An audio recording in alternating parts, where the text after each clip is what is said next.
Military workout, special forces, mountain climbers, bear crawl, sandbags, shoulder taps, burpees, pull. 1094 words. Download, copy, clear. You think you're tough? You think you can handle what real warriors go through every single day? I'm about to show you the exact workout routines that elite special forces operators use to build the kind of strength and endurance that keeps them alive in the most dangerous situations on Earth. But here's the thing. Most people quit within the first 5 minutes. Are you going to be one of them? What I'm about to reveal isn't some gym bro nonsense or Instagram fitness model routine. This is the real deal. The same exercises that Navy SEALs, Army Rangers, and Special Operations Forces around the world use to forge bodies that can endure anything. And by the end of this video, you're going to understand why these 8 movements have been battle-tested and proven to create warriors. Let's start with something that looks deceptively simple, but will absolutely destroy your core and cardiovascular system: mountain climbers. When Special Forces operators are stuck in a forward operating base with limited equipment, this is their go-to exercise.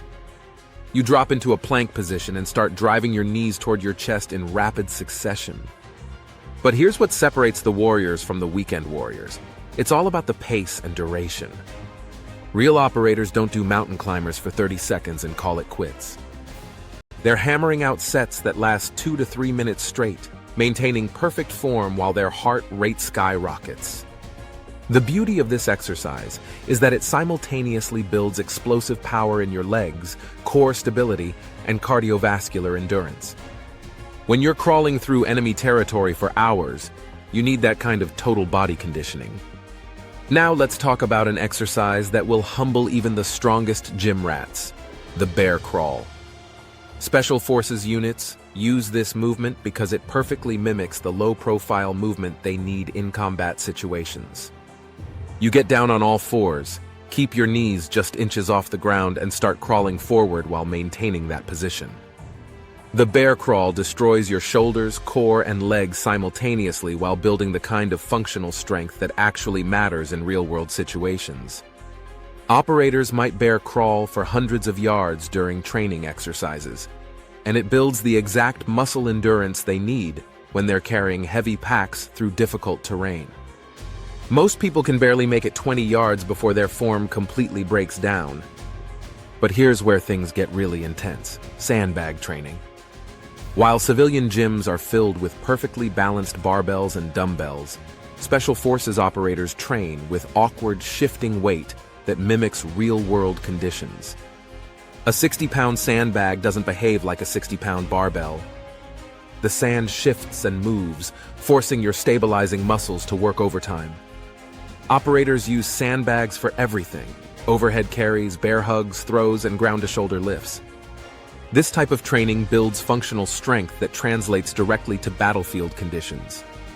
When you need to carry a wounded teammate or move heavy equipment under fire, your body needs to be prepared for unstable, awkward loads. Sandbag training creates that preparation in a way that traditional weights simply cannot match. Speaking of core stability, let's discuss shoulder taps, an exercise that looks almost insultingly easy until you actually try to do it correctly. You hold a plank position and alternate tapping each shoulder with the opposite hand. The key is maintaining perfect plank form without letting your hips rotate or sag. Special Forces operators use shoulder taps because they build anti-rotation core strength, the ability to maintain stability while forces try to throw you off balance. This directly translates to combat situations where you need to maintain accuracy while shooting from unstable positions or keep your balance while carrying heavy loads across uneven terrain. A proper shoulder tap session will leave your core burning in ways you never imagined.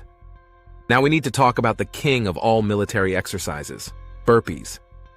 This movement has become somewhat of a joke in civilian fitness circles, but in special operations training, burpees are serious business. The full-body explosive movement from ground to jump builds the exact kind of power and endurance that operators need. But military burpees aren't the watered-down versions you see in commercial gyms. Operators perform burpees with full push-ups, explosive jumps, and often while wearing full gear. They might do burpee pyramids, starting with 1 burpee, then 2, then 3, all the way up to 10 and back down. By the time you're finished, you've completed 100 burpees and your entire body feels like it's been through a war zone. The plank holds everything together, literally.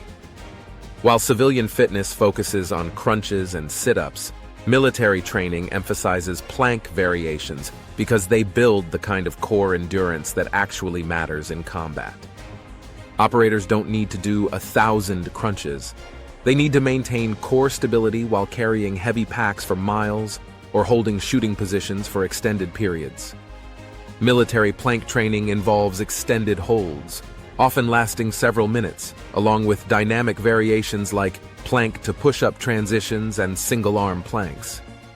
This builds the deep core strength and endurance that keeps operators functional even when they're exhausted and under extreme stress. Finally, we have pull-ups, the ultimate test of upper body strength and mental toughness. Special Forces selection courses are notorious for their pull-up requirements, and for good reason. This exercise builds the grip strength, back muscles, and upper body power that operators need for everything from climbing obstacles to rappelling operations. Military pull-up training goes far beyond just hanging from a bar and doing a few reps. Operators practice weighted pull-ups, negative reps, and high-volume sets that build both strength and endurance. The mental component is just as important.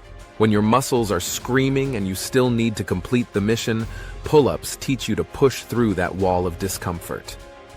Here's what makes this workout system so effective. It's not about individual exercises. It's about combining them into circuits that simulate the demands of real combat operations. Special Forces operators might cycle through all 8 exercises with minimal rest, creating a training stimulus that builds both strength and cardiovascular endurance simultaneously. If you want to train like a warrior, you need to understand that comfort is the enemy of progress. These exercises aren't designed to be easy or convenient. They're designed to forge the kind of physical and mental toughness that separates elite operators from everyone else. So the question isn't whether you can do these exercises. It's whether you have the mental fortitude to push through when every fiber of your being wants to quit.